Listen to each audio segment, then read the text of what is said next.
quelqu'un qui est employé aussi, bon, peut-être dafa am loo xamee ni ñi ko employé ñoo koy apprécier.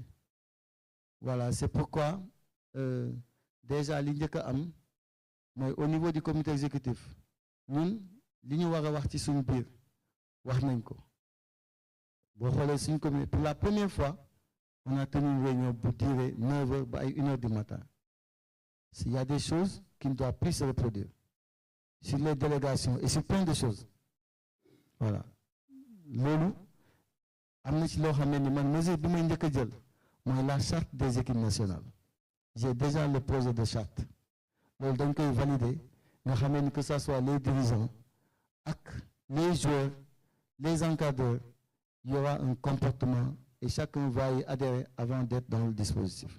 Loo gis rek di nga ci am jàngat et solution mën na ci am. Ouais.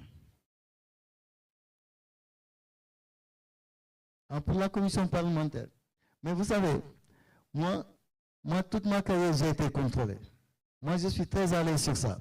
Vous savez, je peux vous lire la situation de l'ensemble des dépenses qu'on a exécutées pendant cette Coupe du Monde.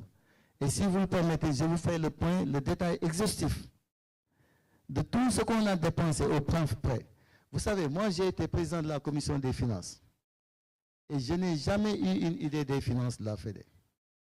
Mais moi, chaque fois, en réunion de COMEX, je communique sur tout.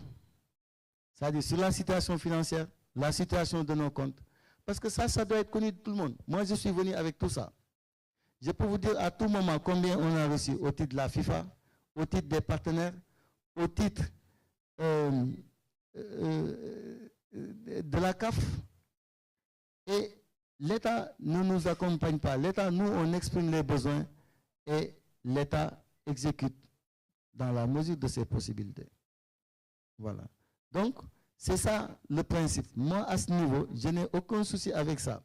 Et à tout moment, je suis toujours prêt à donner toutes les explications sur la situation financière et sur le fonctionnement de la fédération. Et si vous le permettez aussi, je peux vous donner une idée sur les dépenses de la... Enfin, mais juste le montant global. Je vous donne quelques informations, c'est important. Ça, je l'ai fait. Ah oui. Hein? Ok, donc c'est pas grave. Ok.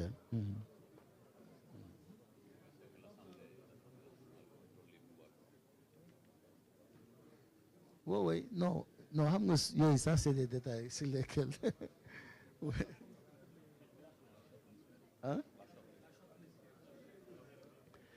Bon, pour le moment, nous sommes dans la phase de finalisation de la rupture.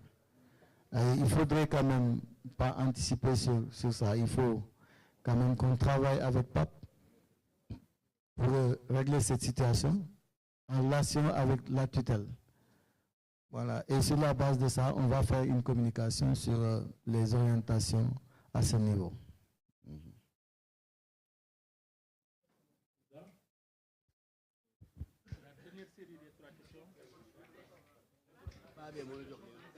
Oui. Mais Lola Tordou, c'est ce qu'il a répondu. Il n'y a pas encore. Il n'y a pas encore de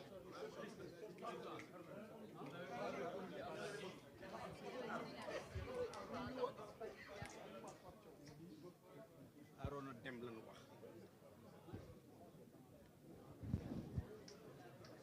An Arona.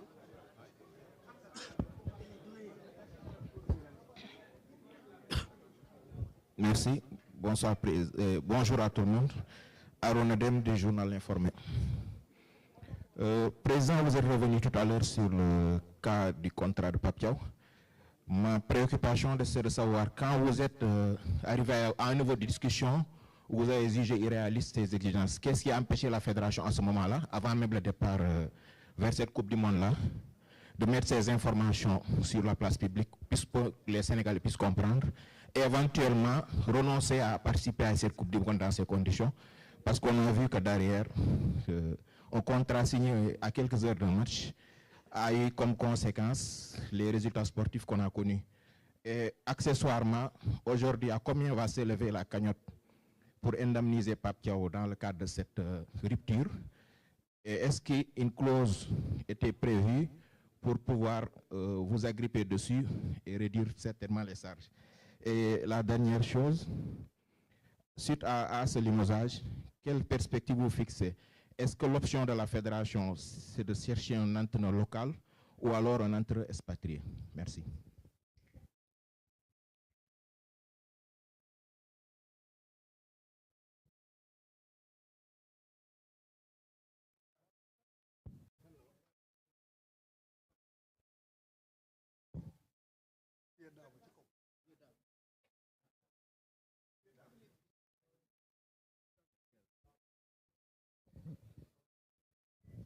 Bonjour, Vieux Dabo, journaliste sportif. Monsieur le Président, je voudrais vous interpeller par rapport à votre exposé tout à l'heure en disant qu'il y a eu un vol intérieur sec et que vous n'étiez pas impliqué dans tout ce qui a trait à la commande de ce vol et que c'est la tutelle qui s'occupait de ça. Ensuite, vous parlez du contrat, les péripéties de la signature du contrat. Donc apparemment, c'est une bête à trois têtes, le ministère, la fédération et Pape Thiaw. Qu'en est-il de cette commission mixte qui existait entre la fédération et le ministère qui permettait de prendre en amont en charge des questions d'organisation de ce genre?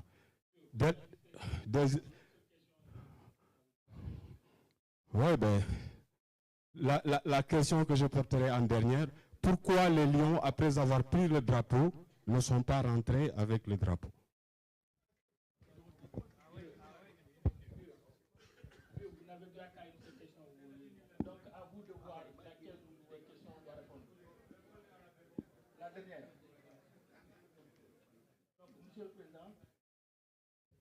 Monsieur le Président, des trois questions qu'il a posées, vous avez le droit à répondre à la dernière. Il a dit pourquoi les Lions ne sont pas rentrés? Je commence par quoi? Ah, Michel Dem. Oui, Michel Dem, moi je pense que c'est tout ce que je ne veux pas faire. C'est-à-dire moi, vous savez, je veux toujours qu'on préserve la confidentialité et aussi la sérénité au sein de notre délégation. Moi, j'informe les autorités. Vous savez, dans toute cette procédure, la tutelle est informée, les plus hautes autorités sont informées. Je vous dis, le président de la République, il suit tout ce qui se fait autour de l'équipe nationale. Tout ce qui se fait autour de l'équipe nationale. Et moi, je fais aussi des comptes rendus, même pendant la Coupe du Monde, avant le match contre la Coupe du Monde, j'ai fait une note pour expliquer le détail de la participation et de la préparation et que j'ai envoyé déjà au président de la République pour qu'il soit informé sur tout ce qui se passe. Et après aussi, c'est ce que j'ai fait. Et le ministre de la Jeunesse et des Sports aussi est tout le temps informé. Ça, c'est extrêmement important.